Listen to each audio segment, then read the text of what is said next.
Welcome back. Before we run out of the time, I wanted you to touch on this article in the Voice newspaper today by Ronald Sanders. The inequity of Western media reporting Black Lives Matter too. A suggestion that all the attention has been focused on the Paris attacks and that there are more atrocious, if not equally horrific attacks taking place in Africa, in Asia, in the Middle East that are going unreported by the media. Also in the Star newspaper, there's an interesting article on the Paris attacks that kind of dissects why it is that the writer thinks the Paris attacks have got more news coverage than other terrorist attacks. In the case of Mr. Sanders' article, he starts off by saying in the aftermath of the continuous Western media coverage of the Paris attacks by ISIS that killed 129 people, the Black Lives Matter movement in the United States has raised questions about similar atrocities against the black people that are either ignored or receive scant attention by the media. Is that a view you share? Yes, from the standpoint is that it is, we have to remember the Charlie Hebdo attack. We have to remember 9/11. The world is expected to stand still and to cry out when these attacks take place in a capital of a developed country. There must have been reference to that Boko Haram attack where over 2,000 persons were killed. It was the same week of the Charlie Hebdo attacks, and it didn't get 1% of the global exposure. Another aspect of it, when it comes to France in particular, and one has to conclude that that is one of the reasons why ISIS chose France, and it has to do with the way immigrants are treated in Europe, not only in France, but as a response to the refugee crisis, the anti-immigrant sentiment has increased, so that what you have in France itself, like in the Saint-Denis area, where the police went to go after the persons who they felt were responsible for the bombing campaign, that is a largely immigrant area. It's an area where sons and daughters of immigrants live. But the difference is that these are not immigrants who came from Algeria and those other former French colonies in Africa. They're born in France. You know, there are generations of them who are born in France, but they tell you that they are seen and treated as Algerians or nationals of the countries that their grandparents belong to. So whereas they know they are 100% French and should have equal rights as every French citizen, they tell you the average white citizen sees them as lesser persons.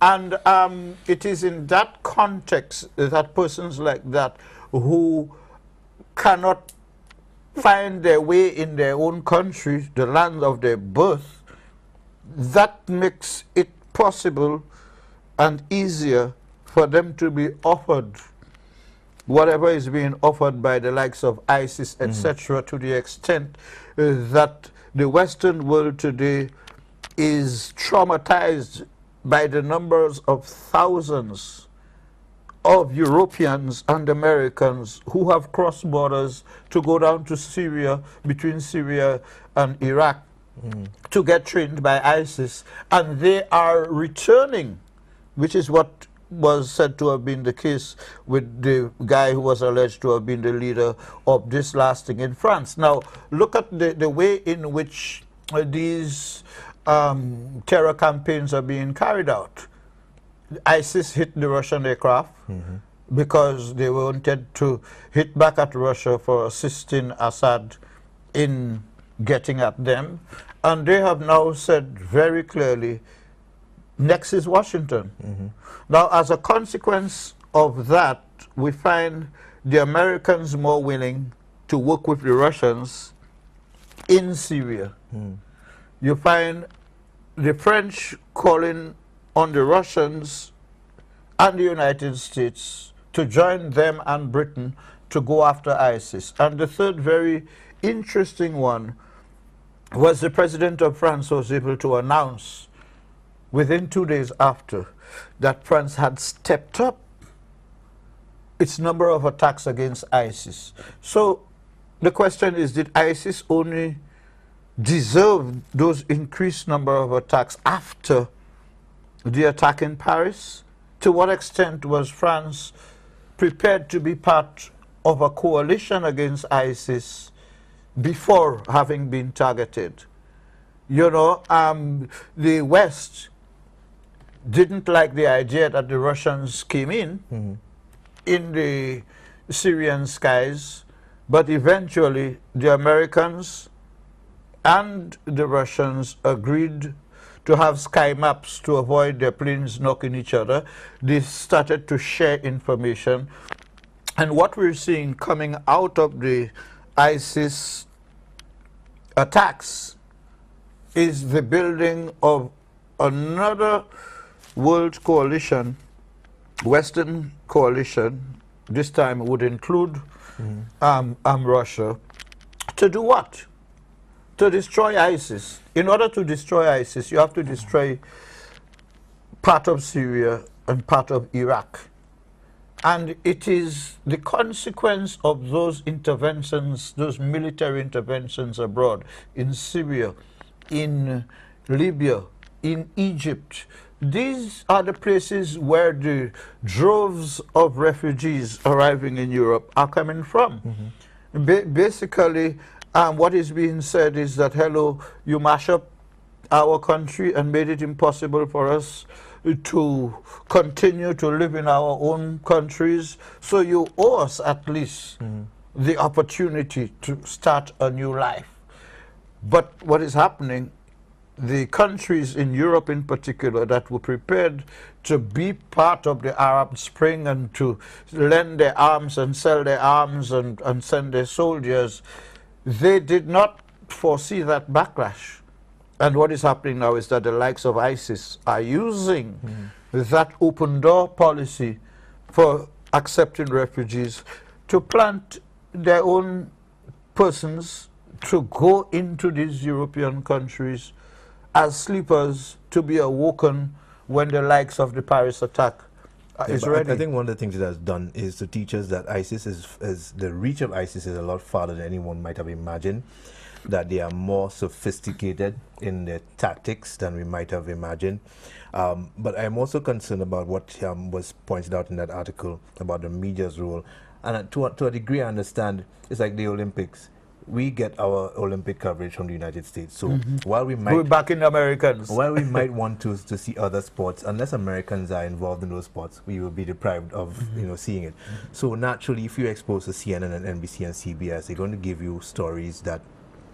What is the criteria for new selection? Proximity is one of them, you know. So they're going to look at stories that affect America, stories involving Americans. There were Americans involved in the Paris attacks. It's going to make news. Boko Haram kills 2,000 people. What does that have to do with us? You know, so those stories are not going to reach us. Look, Mali yesterday. You understand? You know, they held up a hotel that had been held up before, and French and American special troops assisted the Malians in freeing the hostages, but quite a few were killed. However, coming a couple of days after the Paris attack, you know, it latched on to the shadows of the Paris attack and received some attention, saying, hey, Paris was not the only one, here's another one, but it's all the way in Africa, in Mali, so at least we're safe. You know, the talk we have to be careful about in our coverage too is giving the impression that ISIS is in the Caribbean and that the Caribbean has become a recruiting ground for ISIS. We have to be careful how we do that. There was a big story this week where a former top security official in Trinidad was calling for Trinidad to do more to guard against recruitment of Trinidadians by ISIS, because there is proof that it is happening, and there are Trinidadians in Syria as part of ISIS who are helping. It also involves Suriname. It also involves Guyana. But the one thing that Guyana, Suriname, and Trinidad have in common in a bigger way than all the other CARICOM member states is that they have sizable Muslim populations and a history of Islamic, an Islamic presence. That is not so in the rest of the OECS and CARICOM, although we cannot say that there is not a presence of, because in St. Lucia we have, you know, we do have a Muslim presence. But I think we have to be careful about going overboard, you know, and making it seem like what it isn't. I'm not too happy about Caribbean governments jumping on the Tower of Babel to attack ISIS and tell them, I don't want us to be attracting ISIS. You know, it doesn't mean we don't have to condemn. It doesn't mean we don't have to join the rest of the world, you know, to in shock and awe at, you know, the barbarity of what ISIS does. But I think we should be careful about going into overdrive, you know, and entering that discussion in a premature way before understanding the complexities, the global complexities of what's happening. The Caribbean leads in many ways. People talking about Islamic takeover, 1990 Trinidad, Abu Bakr. You know, all these things, we have played roles in the Caribbean. A.N.R. Robinson from Trinidad, former president, was the one who came up with the idea for an international criminal court. You know, we have made our contributions. We continue to make our contributions to world thought, world developments, and keeping the world running. But I think our emphases have to be more on what we can say and do to change our situation for the better. So rather than thinking of all of these rights, women's rights, children's rights, etc., I'm not saying they're not important, but there are some basic rights that I think everybody have, and these rights need to be addressed before. The right to life, the right to food, the right to shelter, the right to a job, you know, the rights that that people will be able to understand that they have, but which they still think fulfillment of those rights depends on a favor from a government, a party, a politician. You know, a job is owed to every person who can. And there's this saying, to each according to his ability. You know, so everybody ought to be able to be paid to do what they can do the best. Paid the best to do what you can do the best. But our societies have operated in ways where we have grown to believe that in order to get a job, you have to get academic qualifications. In order to get a job, you have to know somebody somewhere. In order to get a job, you have to vote or let a politician prove to a politician that you voted for him or her. Colors. You know, so even the whole question of the colors in the back page of the Star, there's an interesting, I don't know if you want to hold it up, there's an interesting picture in the back page of the Star of red and two political campaigners in red and yellow, and you can see that they support rival parties by the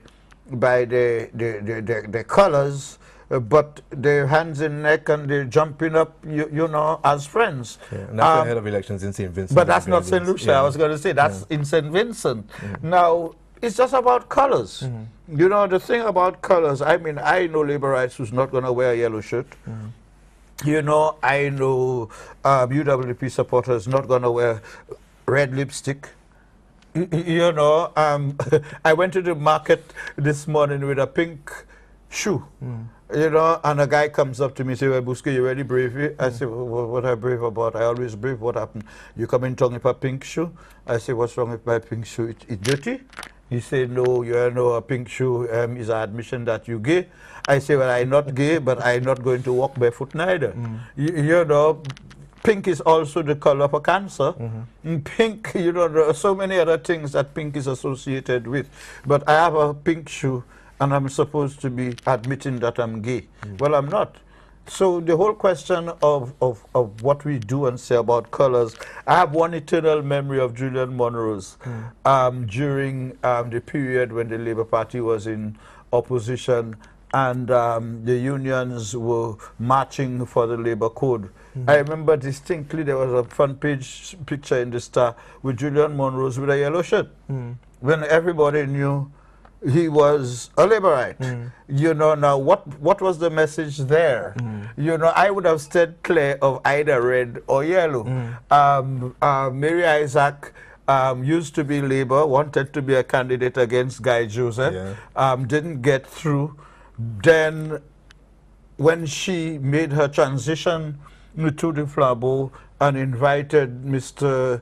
Alan Chastanet to join them in prayers, ever since then, every single CSA meeting she has attended, she wears a red shirt. You know, now one can argue that red is the color of the working class, but red is also the color of Labour.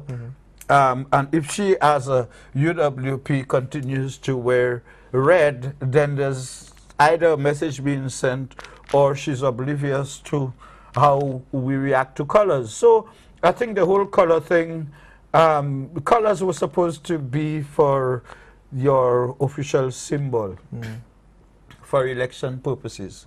But I don't think it was meant to be taken as we take it. You know, we oppose that party and that's its color. We ain't want nothing of that color.